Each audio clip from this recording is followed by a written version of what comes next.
제가 처음 요양병원에서 근무하기 시작했을 때 여긴 정말 죽음을 기다리는 집이라고만 생각했습니다. 조명이 잔뜩 바랜 복도, 이틀 넘게 갈아주지 않은 환자복에 밴 지독한 냄새, 어제 먹다 남긴 식사가 빼곡히 굳어있는 트레이들, 그리고 무표정하게 시선조차 주지 않는 간병사 동료들까지. 일본 후쿠오카의 변두리에 있는 그 중소도시 요양병원에서는 어떤 희망도 눈에 띄지 않았습니다. 하루에 해야 하는 청소, 목욕, 식사 수발은 어찌나 많았던지 제 체중이 일주일 만에 4kg이나 빠져버렸습니다. 그런데도 선배 간병사들은 10여 년을 그곳에서 버텼는지 이보다는 훨씬 험한 환경도 있었노라며 저를 오히려 다그쳤습니다. 이래서야 어르신들께 미안하다라고 생각하면서도 정작 저 또한 늘 피곤해 절어 있으니 매번 기계처럼 식사하실게요. 물 드릴게요.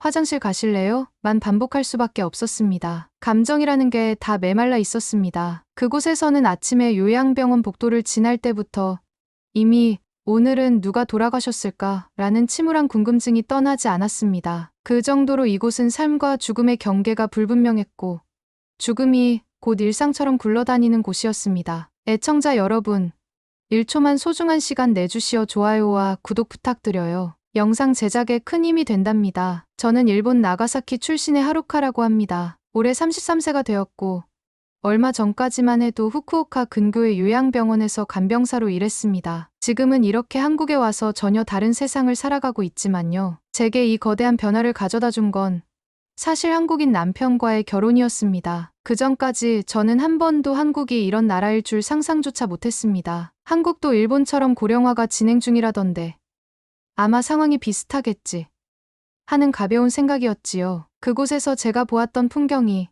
제가 기존에 알던 요양시설의 이미지를 송두리째 바꿔놓을 줄은 정말 몰랐습니다. 그 이야기를 들려드리기에 앞서 우선 일본에서 제가 어떻게 지내왔는지 조금만 더 설명드리고 싶습니다. 저는 어린 시절 부모님과 함께 나가사키에서 자라왔습니다. 어릴 땐 동네 잔치에서 춤도 추고 가끔씩 일요일이면 아버지와 바다 낚시도 가곤 했습니다. 하지만 시간이 흘러 부모님이 연세를 먹고 특히 어머니가 건강이 나빠지면서 저에게는 자연스럽게 간병의 책임이 주어졌습니다. 일본은 장수하는 나라로 불리긴 하지만 노인복지 시스템이나 간병 환경이 기대만큼 좋지 않다는 걸 몸소 체험하게 되었지요. 요양시설을 찾으려 해도 대기는 어마어마했고 비용도 만만찮았습니다. 결국 제가 직접 집에서 부모님을 모시다가 어느 순간부터는 생활비를 벌어야 하니 간병사가 되겠다고 결심했습니다. 집에서 부모님을 돌보는 것과 병원이나 시설에서 다른 어르신들을 돌보는 건 많이 다르겠지만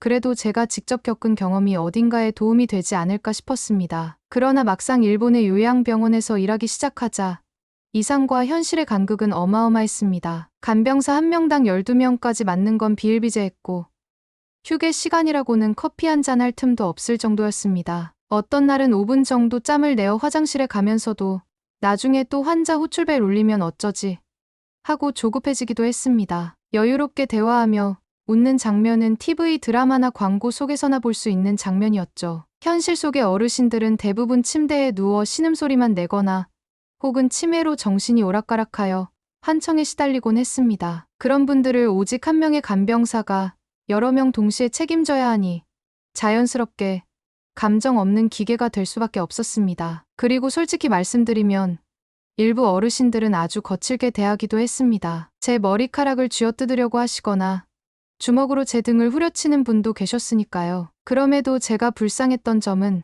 언제나 보호자가 힘든 건 당연하다고 여겨지는 일본 특유의 문화 때문이었습니다. 감정 표현은 사치라는 분위기가 팽배했습니다. 선배 간병사들도 어차피 이 일을 하려면 내 감정 따윈 잊어버려라. 너 올 시간 있으면 환자 돌아보는 게 우선이야. 라고 자주 말했습니다. 정말이지 감정을 억압하고 희생을 강요하는 그 풍조가 참으로 숨막혔습니다. 제 친구들도 저를 보고 하루카, 넌 대체 왜 그런 고생을 사서 해? 라며 타박하곤 했습니다. 간병은 3D 업종 중에서도 가장 감정적으로도 육체적으로도 힘든 일이니까요. 그런데 저는 그러면서도 계속 일했습니다. 제 손길 하나에라도 어르신들이 조금이라도 편해진다면 그게 제가 태어난 이유 같았거든요. 하지만 이런 이상도 그 고된 환경에선 서서히 시들어가기 시작했습니다. 아침마다 느끼는 죽음의 그림자, 메말라 가는 동료들과의 관계, 그리고 제 자신조차 무표정해져 가는 모습에 정말 하루하루가 너무 버거웠습니다. 부모님을 돌볼 때마저도 마치 임무를 수행하는 기계가 된 듯한 느낌이 들었습니다. 그러다 어느 날 지금의 남편을 알게 되었습니다. 그는 일본으로 출장 온 한국인이었고 비즈니스 관련 업무로 저희 도시를 방문했었습니다. 우연히 지인의 소개로 만나게 되었는데 그때만 해도 서로 인사를 간단히 하고 말겠거니 했지요. 그런데 대화가 길어지면서 서로의 가치관이 닮아 있다는 걸 알게 되었습니다. 그는 한국에선 가족을 정말 소중히 여기고 특히 부모님께 효를 다하는 게 당연하다라고 자랑스럽게 말하곤 했습니다. 저는 속으론 일본도 효 개념은 있어 하지만 현실은 그러지 못하는 환경이 너무 많아 하고 씁쓸해했습니다. 결국 우리는 서로에 대한 호감이 커져 결혼을 결심했고 남편이 일본에서 사업을 접고 한국 본사로 복귀하게 되어 저도 자연스럽게 한국행을 택했습니다. 한국으로 건너온 뒤에는 솔직히 처음에 문화 차이로 많이 당황했습니다. 언어 문제도 있었고 사람들의 에너지가 일본과는 많이 달랐습니다. 지하철만 타봐도 한국은 통화하는 목소리, 서로 이야기하는 소리가 굉장히 활기찼습니다. 처음엔 그 소란스러움이 조금 부담스럽기도 했지만 곧 익숙해지니 이것 또한 한국만의 매력이자 에너지라는 생각이 들었습니다. 무엇보다 놀라웠던 건 한국인들의 빨리빨리 문화가 단순히 성급함이 아니라 효율적이고 최첨단을 추구하는 근저 문화와 맞닿아 있다는 점이었습니다. 전 세계적으로 가장 빠른 인터넷 속도를 구현했다느니 AI 기술을 의료 산업에 적용하는 속도가 남다르다느니 하는 소문은 들었지만 실제로 한국 생활을 하면서 체감하니 생각보다 훨씬 폭넓고 놀라울 정도의 첨단 문화를 느낄 수 있었습니다. 바로 이 한국의 첨단 기술이 제가 새롭게 근무하게 된 실버타운에서 빛을 발하더군요. 남편의 도움으로 경기도 성남시에 있는 한 실버타운의 면접을 보게 되었습니다. 저는 혹시 간병사 경험이 있느냐는 질문에 당당히 예. 일본에서 몇 년 동안 요양병원에서 일했습니다라고 답했습니다. 상대방은 일본어와 한국어를 섞어가며 제게 여러 가지 물어봤고 제 경력과 결혼 후 비자 상태 등도 확인했습니다. 그리고 얼마 지나지 않아 저는 그 실버타운에서 근무를 시작하게 되었습니다. 제가 일본에서 경험한 요양시설과는 전혀 다른 모습이 펼쳐진 건 출근 첫날이었습니다. 먼저 시설 입구에서부터 확연히 달랐습니다. 넓은 로비가 있고 쾌적한 공기와 깔끔한 조경이 눈을 사로잡았습니다. 실내에 들어서자마자 보이는 건 안내 로봇이었습니다. 마치 공항에서 볼 법한 로봇이 어서 오십시오. 오늘도 건강한 하루 되세요라고 한국어 음성으로 말하는 겁니다. 거기에 저에게 달려온 어떤 직원분이 기계 태블릿을 보여주며 오늘부터 근무하실 하루카 선생님이시죠. 이쪽으로 오시면 얼굴 등록을 해드릴게요라고 안내했습니다. 태블릿에 제 얼굴을 인식시키니 신원 인증 완료, 출퇴근 기록이라고 나오더군요. 저는 순간 입이 떡 벌어졌습니다. 어머, 이건 뭐지? 영화 속에서나 보던 장면이잖아. 뒤이어 간병 로봇 소개가 이어졌습니다. 이 로봇은 어르신들의 방마다 2대씩 배치되어 실시간으로 움직이며 맥박과 호흡, 혈압 등을 측정하고 긴급한 상황이 발생하면 간호사에게 바로 알람을 주는 시스템을 갖추고 있었습니다. 일본에서도 간호현장에 로봇을 도입하자는 얘기는 있었지만 대부분 파일럿 단계에 그친 걸로 압니다. 그런데 여기서는 이미 상용화가 되어 흔히 볼 수 있는 일상 제품처럼 쓰이고 있었습니다. 저는 정말 여긴 어르신들을 돌보는데 진심을 다하는구나라고 느꼈습니다. 그리고 나중에 알게 된 사실이지만 이 시설은 ICT 정보통신기술을 적극적으로 활용하는 특별한 실버타운으로 한국 내에서도 손꼽힐 정도로 첨단화된 곳이라고 합니다. 다만 이런 높은 수준의 기술을 사용할 수 있게 된 데에는 한국이 전쟁의 폐허에서 불과 수십 년 만에 경제 발전과 함께 정보화 시대를 맞이하면서 국방과 기술 양쪽에서 큰 진전을 이뤄낸 배경이 있다고 들었습니다. 세계 전역에서 주목하는 K방산, KIT 기술, 그리고 그와 함께 꽃피운 K문화의 발전은 정말 대단하다고 생각했습니다. 저는 일본에서도 한국 드라마나 K팝이 유명하다는 건 알고 있었지만 이렇게 의료와 복지 시스템에까지 녹아있을 줄은 상상도 못했습니다. 그날 저는 담당 팀장님과 함께 시설을 둘러보았습니다. 가장 인상 깊었던 건 이곳에서는 간병인 한 명이 최대 3명까지만 전담하도록 배치한다는 사실이었습니다. 실제로 어떤 분에게는 거의 1대1로 붙는 경우도 있다고 하더군요. 일본에서는 상상도 못할 숫자네요. 라고 제가 감탄하자 팀장님은 웃으면서 저희 한국은 효도라는 가치가 굉장히 중요해요. 어르신 한 분 한 분이 편안하고 즐겁게 생활하실 수 있도록 여러모로 투자를 아끼지 않고 있습니다라고 말씀하셨습니다. 이어서 식단 이야기를 들어봤는데 하루 3식은 물론 간식까지 꼼꼼히 신경 쓰고 시즌마다 제철 음식으로 바뀌는 한식 중심의 식단을 제공한다는 겁니다. 일본에서도 제철 음식을 강조하긴 하지만 보통 가공식이나 편의식으로 대충 때우기 쉬웠습니다. 여기서는 각 식사 때마다 영양사와 전문 조리사들이 조율을 하고 간병사도 그 식단을 숙지해야 했습니다. 저는 그 이야기를 듣자마자 또 다시 와 대단하네요라며 연신 감탄했습니다. 그뿐 아니라 문화 프로그램도 풍부했습니다. 미술치료, 음악치료, 전통공예 한지공예라고 하더군요. 그리고 심지어 케이팝 댄스 체조 시간이 매주 열린다고 했습니다. 할머니, 할아버지들이 케이팝을 들으면서 덩실덩실 리듬에 맞춰 몸을 흔드신다니 상상이 잘 안 됐습니다. 그런데 실제로 그걸 즐기는 어르신들이 많다는 겁니다. 저는 그 순간 한국 분들은 정말 역동적이고 삶의 온도가 높다는 생각이 다시금 들었습니다. 일본에서는 조용히 라디오나 들으며 묵묵히 시간 보내시는 게 다였는데 이곳에서는 어르신들과 간병인 그리고 치료사들까지 모두가 함께 웃고 춤추고 그 흐름을 즐기고 있었습니다. 저는 첫 주에 간단한 시설 교육을 받고 담당 어르신 3분을 배정받았습니다. 각각 연세가 80대 중반, 70대 후반, 그리고 90세에 가까운 분이셨습니다. 한국어로 소통이 완벽하진 않았지만 다행히 제 한국어가 어느 정도 되니 기본적인 의사소통은 할 수 있었습니다. 일본에서 청각장애 어르신이나 치매 어르신들을 만나며 다양한 방식으로 의사소통을 해왔던 경험이 여기서도 조금은 도움이 되었지요. 게다가 한국 어르신들께서는 제게 일본에서 오셨다고요? 오메, 한참 멀리서 오셨네. 힘들진 않으신가? 하며 먼저 살갑게 말을 걸어주셨습니다. 제가 일본에서 고생했지 하는 말은 들어본 적이 거의 없었는데 여기서는 노인분들이 오히려 저를 위로해 주시는 게 너무 신기했습니다. 그중 한 분은 치매가 조금 있으셨지만 제 이름만큼은 기억하려고 애써주셨습니다. 하시다가 하루하루코 하루카 맞나?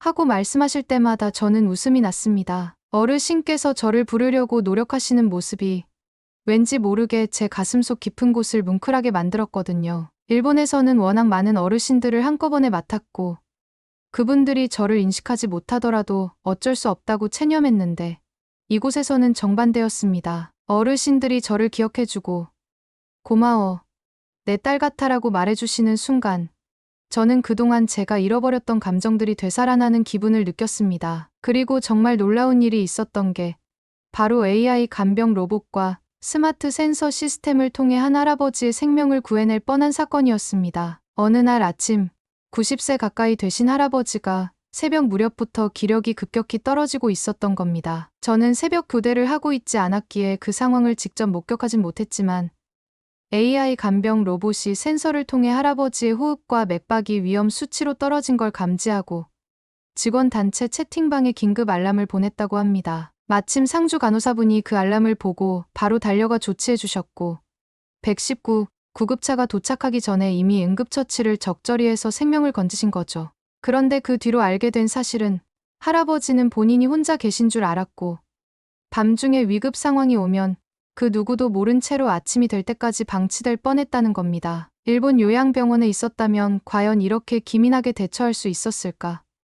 제가 떠올려 보니 아마 로봇이나 센서가 없다면 안타깝게도 아침 근무조가 출근했을 때 알았을 가능성이 높습니다. 그 사이 할아버지가 생명을 잃어도 전혀 이상하지 않은 환경이었죠. 이 일을 통해 저는 이것이 단순히 기술의 문제가 아니구나라는 걸 더욱 실감하게 되었습니다. 기술은 수단일 뿐, 그걸 적극적으로 도입하는 한국 사회의 의지와 어르신 한 분 한 분을 소중히 여기겠다는 효문화가 결합되어야 이런 현실이 가능하다는 걸 느꼈습니다. 일본에서도 자주 우리는 초고령 사회다, 준비가 필요하다라고 말은 합니다. 하지만 실제로는 예산 문제, 제도적 문제, 그리고 보수적인 의료 현장의 분위기 때문에 혁신이 쉽게 이뤄지지 않는 경우가 많습니다. 기술이 있어도 현장에서 우리 방식대로 해왔으니 그대로 하자며 외면해버리는 일이 많습니다. 반면 한국은 K방산이 세계로 뻗어나갈 정도로 혁신이 빠르고 이와 비슷하게 복지나 의료 분야에서도 앞서 나가려는 국가적인 의지가 강하다는 점이 참 부러웠습니다. 그렇게 한국 실버타운에서 근무하던 어느 날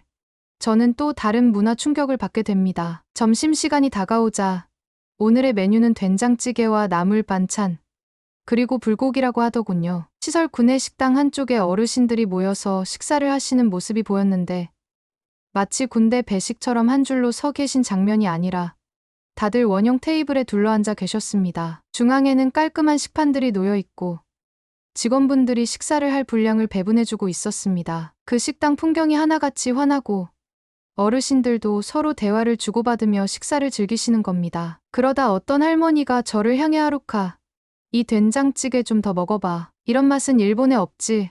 라고 농담처럼 말씀하셨어요. 저는 웃으며 네, 일본 된장국과 조금 비슷하지만 매콤한 향이 더해서 정말 맛있어요. 살짝 얼큰한 게 입에 착 붙네요라고 대답했습니다. 그러자 다른 할아버지도 그럼 김치도 한번 먹어봐야지. 젊을 때 많이 먹어야 건강하지 하시며 권하셨습니다. 이렇게 함께 식사를 즐기다 보니 저는 이곳이 분명 요양시설인데도 전혀 죽음을 기다리는 곳처럼 느껴지지 않는다는 사실에 또 한 번 경이로웠습니다. 사람과 사람 사이에 감정 교류가 있는 풍경. 이것만으로도 시설의 분위기는 완전히 달라집니다. 제가 생각하기에 한국은 효 문화를 대단히 강조하면서도 동시에 역동적인 발전을 이룬 나라입니다. 전쟁 이후에 국방력과 경제, 그리고 민주화를 이루어낸 그 에너지가 어쩌면 지금의 어르신 케어 시스템에도 고스란히 적용된 게 아닌가 싶습니다. 역사를 돌아봐도 조선시대부터 효자상이 제정되고 전통 예절을 지키는 분위기가 강했습니다. 그런데 이런 전통이 근대화와 함께 충돌하거나 사라지지 않고 오히려 최첨단 ICT와 만나서 새로운 형태로 진화한 것 같다는 게 제 시각입니다. 잠시 시설 2층에 위치한 문화 프로그램 방을 방문했을 때 한지 공예의 시간을 준비 중이던 미술치료사분이 계셨습니다. 어르신들께서 한지로 꽃이나 항 모양을 접고 그림을 그리면서 집중력을 기를 수 있고 또 예쁜 색감을 통해 정서 안정 효과도 얻고 계세요라고 친절하게 설명해 주었습니다. 저는 일본에도 종이접기가 있지만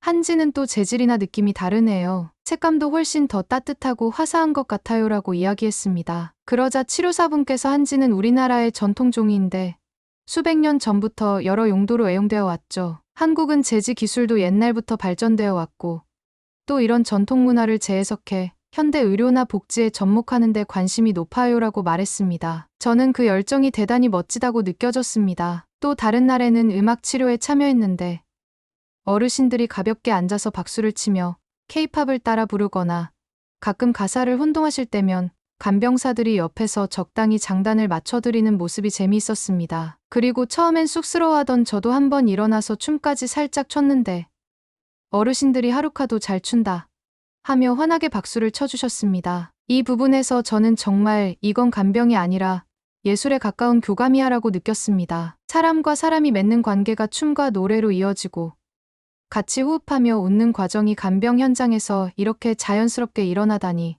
제가 일본에서 경험한 곳과는 하늘과 땅 차이였습니다. 그렇게 날이 갈수록 저는 한 번도 느껴보지 못한 벅찬 감정을 경험하게 되었습니다. 어르신들이 점점 제 이름을 부르며 반갑게 맞아주시고 가끔은 손을 꼭 잡고 이렇게 신경 써줘서 고맙다.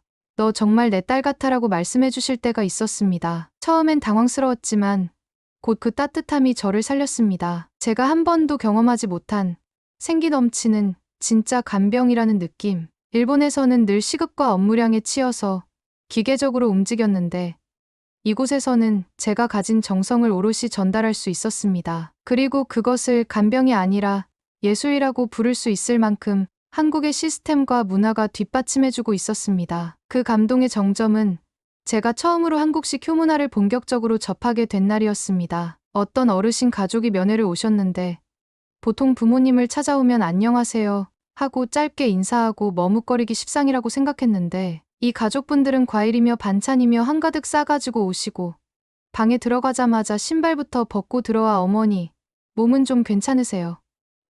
밥은 잘 드셨어요? 하고 속사포로 쏟아지는 겁니다. 그리고 저를 향해서도 하루카 선생님, 저희 어머니 곁을 지켜주셔서 너무 감사해요. 정말 고생이 많으시죠? 하며 허리를 숙여 인사하셨습니다. 저는 어찌할 바를 몰라서 아닙니다. 제가 할 일을 하는 것뿐인데요 라고 대답할 수밖에 없었지요. 그런데 그분들은 일본에서도 그렇죠. 요양시설에 계신 부모님께 이렇게 자주 찾아가면 너무 좋아하시죠? 라고 물어봤습니다. 순간 저도 모르게 마음이 씁쓸해졌습니다. 일본 시설에서도 자주 찾아오는 보호자분들도 물론 계셨지만 상대적으로 시설에 맡겼으니 시설이 알아서 하겠지 하는 분위기가 강했던 게 사실이니까요. 저는 한국에서 이런 효의 태도가 너무도 당연히 자리 잡고 있다는 점이 저를 자꾸만 울컥하게 만들었습니다. 시간이 흐를수록 한국의 요양원, 특히 제가 근무하는 이 실버타운이 단순히 노인분들을 모시고 있는 게 아니라 삶을 연장하고 인생의 황혼기를 풍성하게 만들어주는 장이라는 확신이 들었습니다. 어르신들은 제게 이런 말을 종종 해주셨습니다. 여기 오기 전엔 내가 죽을 날만 기다리고 있었는데 여기 와보니 아직도 살아갈 재미가 많다네. 하루카 선생님, 일본도 이렇게 하나? 난 이런 시설이 세상 어딜 가도 다 있는 줄 알았지. 이럴 때마다 저는 거짓말하지 않고 솔직히 일본에서도 이렇게까지는 잘 못 봤습니다. 정말 놀랍네요라고 답하곤 했습니다. 그리고 드디어 제가 고백을 하게 된 그 클라이맥스의 순간이 찾아왔습니다. 어느 점심시간이었는데 제가 늘 챙기던 80대 후반의 할머니께서 밥을 드시다가 눈물을 뚝 흘리시는 겁니다. 제가 놀라서 할머니, 어디 편찮으세요? 라고 묻자 그분은 밥 숟가락을 내려놓고 손을 내쭉 뻗으시더니 제 손을 잡으셨습니다. 그리고는 떨리는 목소리로 고마워요, 하루카. 내가 이렇게 살아있다는 게 감사해요. 하고 말씀하셨습니다. 순간 저도 가슴이 벅차올라서 눈물이 왈칵 쏟아졌습니다. 저는 어른 앞에서 함부로 우는 모습을 보여드리면 안 된다고 생각해서 애써 참았지만 할머니가 제가 우는 걸 보더니 오히려 웃으며 울지 마. 괜찮아. 내가 있어서 든든해라고 다독여 주셨습니다. 그 순간 제 입에서 저도 모르게 튀어나온 말이 있었습니다. 할머니, 이건 간병이 아니라 예술이에요. 제가 한국에서 배운 건 단순히 모시고 돌보는 게 아니라 마음을 나누는 예술인 것 같아요. 그 말을 뱉고 나니 저도 지금까지 저를 옥죄던 답답함이 한꺼번에 풀리는 느낌이었습니다. 일본에서 늘 억눌려왔던 감정들, 간병사로 일하며 스스로를 잃어버렸던 시간들, 그리고 부모님을 돌보면서도 미처 느끼지 못했던 진짜 돌봄이 무엇인지 모두가 한꺼번에 해소되는 기분이었습니다. 그리고 이 말을 누군가에게 전하고 싶어졌습니다. 그래서 저는 일본의 한 간병사 커뮤니티 사이트에 긴 글을 작성해 올렸습니다. 글의 제목은 이랬습니다. 죽음을 기다리는 집에 사는 줄 알았습니다.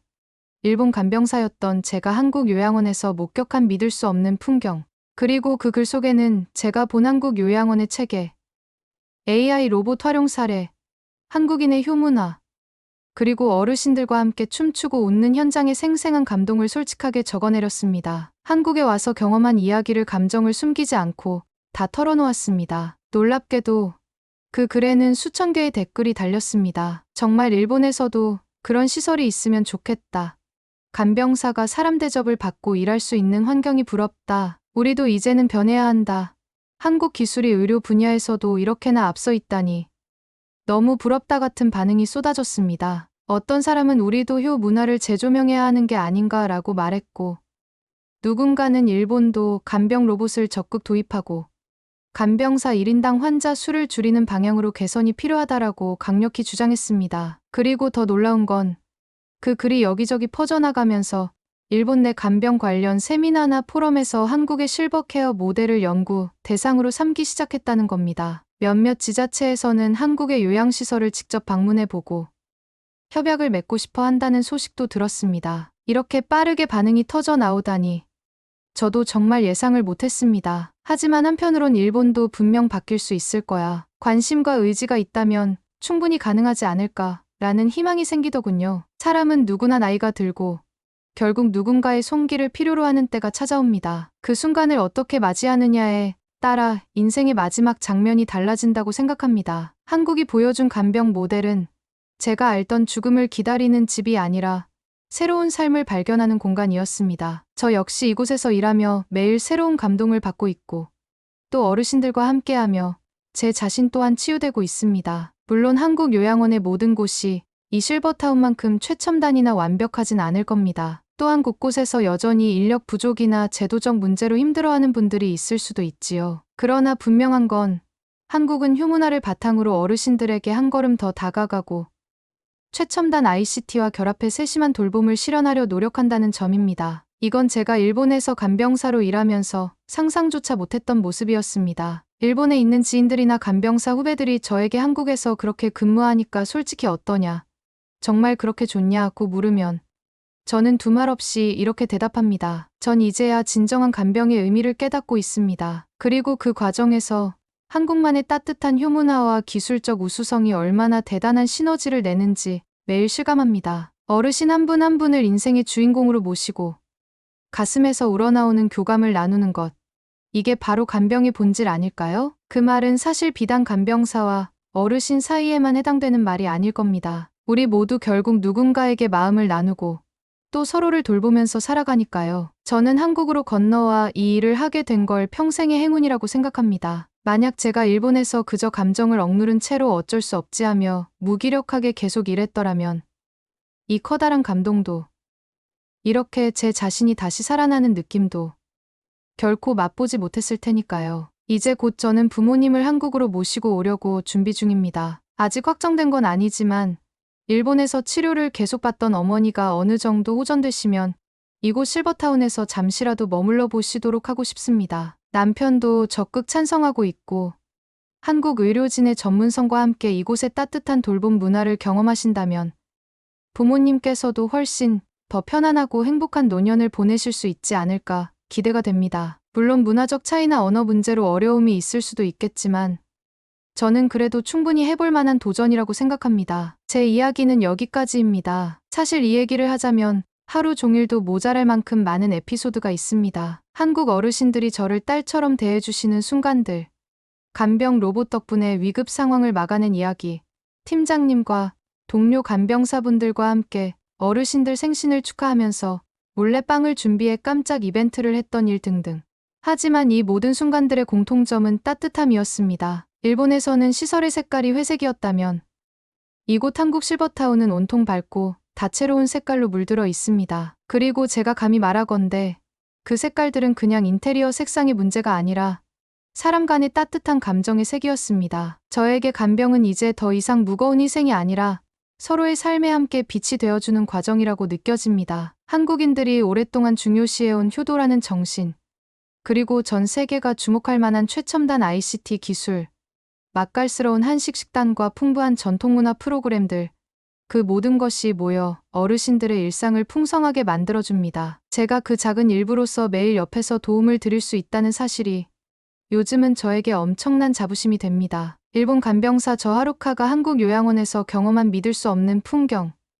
이게 여러분께도 조금은 전해졌으면 좋겠습니다. 저는 매일매일 이 풍경을 직접 눈으로 보고 어르신들과 온기를 나누며 일하고 있습니다. 그렇게 살아가는 지금의 제가 이전에 후쿠오카에서 지칠 대로 지쳐있던 제가 맞나 싶을 정도로 인생 자체가 달라졌습니다. 여기서 배운 것들을 꼭 일본에도 널리 알리고 언젠가는 일본과 한국이 서로 교류하며 노인 돌봄 문화를 한 단계 더 발전시키는 날이 오리라고 믿습니다. 부디 이 이야기를 통해 더 많은 분들이 간병에 대해, 노인 돌봄에 대해, 그리고 한국이라는 나라의 대단한 문화와 시스템에 대해 새롭게 생각해 주셨으면 좋겠습니다. 저 또한 앞으로 더 열심히 배우고 더 따뜻한 마음으로 간병에 임할 것입니다. 지금 이 순간에도 한국의 어르신들은 제 이름을 불러주시며 미소를 짓고 계십니다. 그 미소가 제게는 가장 큰 보람이자 제가 이 길을 선택한 이유입니다. 감사합니다. 오늘의 사연은 여기까지입니다. 저 하루카의 이야기가 누군가에게 조금이라도 의미가 있었다면 좋을 것 같네요. 사연이 좋았다면 구독과 좋아요 부탁드립니다. 더 좋은 사연으로 찾아뵙겠습니다. 행복한 하루 되세요.